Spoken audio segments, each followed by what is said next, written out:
And as soon as he dropped the crutches, the whole entire place erupted.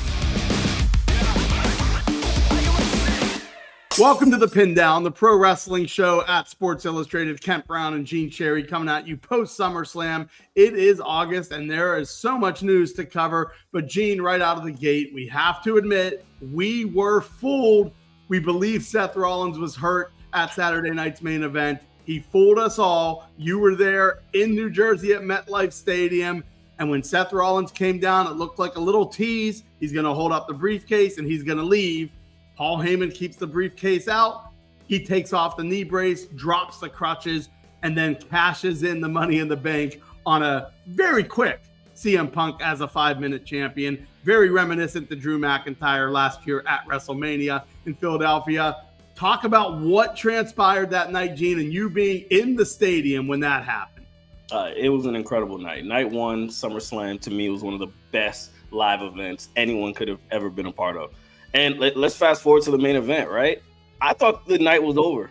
Like, the crowd is already, we're cheering for CM Punk. It's all good, happy, everything's cool. Then you hear Seth Rollins' music. I was standing near the hard cam where all the WWE execs were out there. And when Seth Rollins' music hit, you could see they were actually legitimately surprised that the man was coming out. They all marked out. They all went crazy at that moment in time. So Seth comes out, like you said, it's all crutches. So it's kind of like, all right, cool. So I'm putting my camera away, ready to head home, trying to beat the traffic.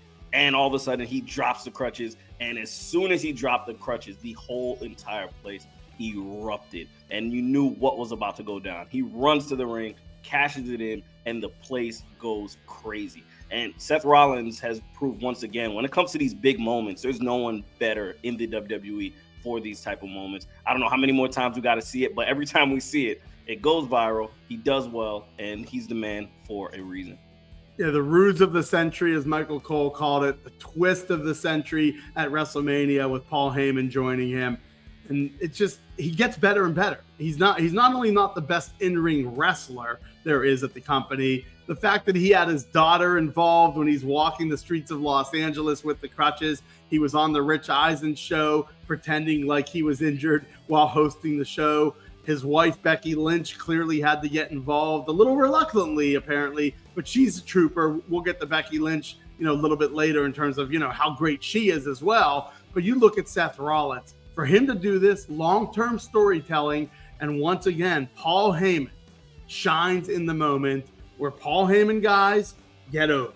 When you look at Brock Lesnar, Roman Reigns, CM Punk a decade ago, and now Seth Rollins, Paul Heyman, when he's behind you, it's going to work. And how about CM Punk? He wins the title finally after 12 years of not being a champion. And guess what happens? 5 minutes later, it's all taken away because the story is what matters the most.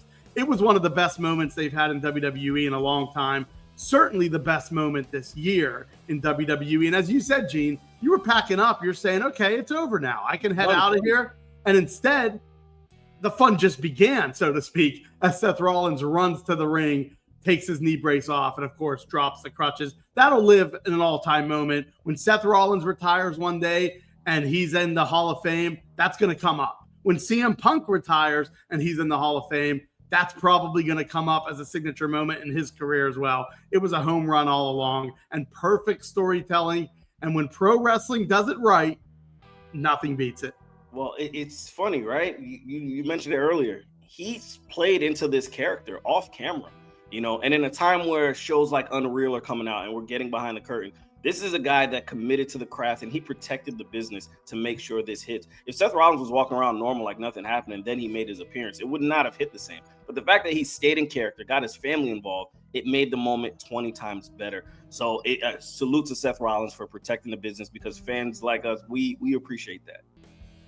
And then, of course, to flip it to the other side, night 2 ends with another major surprise. The Beast, Brock Lesnar, returns, and that was unexpected because of the off-the-wrestling issues with him and the McMahon lawsuit. Brock Lesnar was not really seen or heard from. He's not the type of guy that's doing 40 podcasts while he's away, or he's not showing up at different events. Outside of his daughter being like an NCAA shot put, track and field athlete, Brock Lesnar is really might as well be gone. He's out of sight, out of mind. and John Cena wins the title, or John Cena loses, I should say, to Cody. And here comes Brock Lesnar out to kick John Cena's ass the way he's done several times over the last 20 years. At SummerSlam in particular. And when you look at Brock Lesnar, he's back. And overall, Gene, the bigger picture, was this the best two-night PLE that they've had at WWE? Because they just started doing this a couple years ago, and you can argue this was top to bottom as good as it's been. I think it's fair to say, I think this was the best two-night PLE they've ever put together. And I'll even go a step further. I think from Friday Night SmackDown to Monday Night Raw, they have never been on a better run that they've had right now.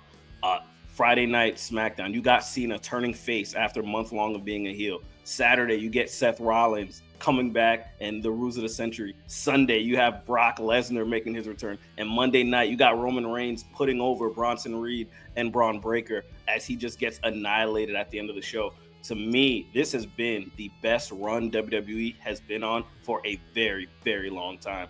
So yeah, I can't think of a better two-night PLE that was better than the one we just saw. And you know what's funny is, you know which words weren't brought up? Dwayne Johnson, The Rock, because the sour taste left in our mouth from the WrestleMania main event, and now we can get to the main event on Sunday night. John Cena, Cody Rhodes 2.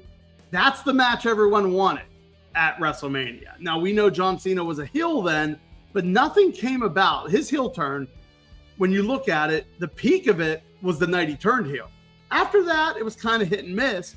But Sunday night, Cody Rhodes, John Cena, I understand some people don't love all the false finishes to the point that Cody Rhodes now, apparently to beat Cody Rhodes, you have to like throw a house on him. You have to run him over with a car. You have to probably, throw him out into a lake and leave him for dead for 3 days. That alone is a little bit concerning because I don't know how you beat the guy now. But as an actual match and an actual story, getting John Cena as a babyface with a real entrance, not that black and white entrance that we saw for 5 or 6 months, and then Cody Rhodes overcoming the odds, beating him one-on-one. That was the match that everybody wanted at WrestleMania. And I have to say to Dwayne Johnson, to The Rock, right now it's better if you're not around, and maybe that's showing something in that. Let the storytellers tell the story, let the one-on-one matches formulate, and maybe we don't need all this outside interference in every title match.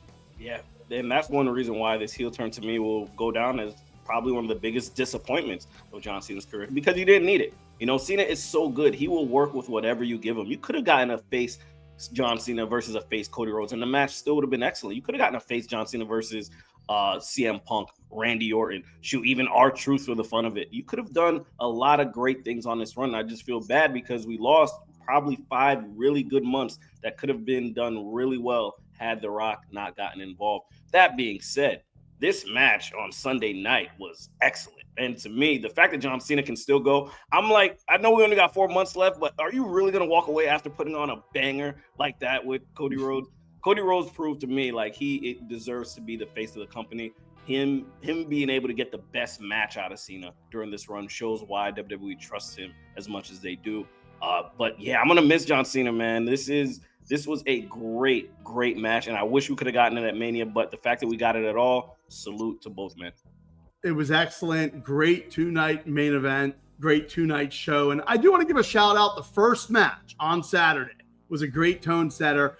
I watched that. I was on vacation. I was kind of out at the pool having a few drinks, and I'm like, whoa, this is fun. You don't always need a title match to kick off your pay-per-views, especially a 2-nighter. You had Jey Uso, the whole yeet, the fact that they went, let's do this 5 minutes into the match was amazing. I know that you were able to get some coverage of that. Roman Reigns comes out. You have the Vision. I thought Bronson Reed looked to be a superstar along with Braun Breaker. And to me, sometimes a fun tag match or a lower stakes match to kick off the PLE on Saturday, that might be the way to go in the future, because sometimes these title matches have so much to lose that they almost feel like they don't live up to expectations. That match exceeded all expectations. And so when you're looking at the 2 nights, one of the reasons why this was an excellent 2 nights was because they set the tone right out of the bat at 6 o'clock Eastern with that tag match. And it was great to see Roman Reigns and Jey Uso kind of having fun for 40 minutes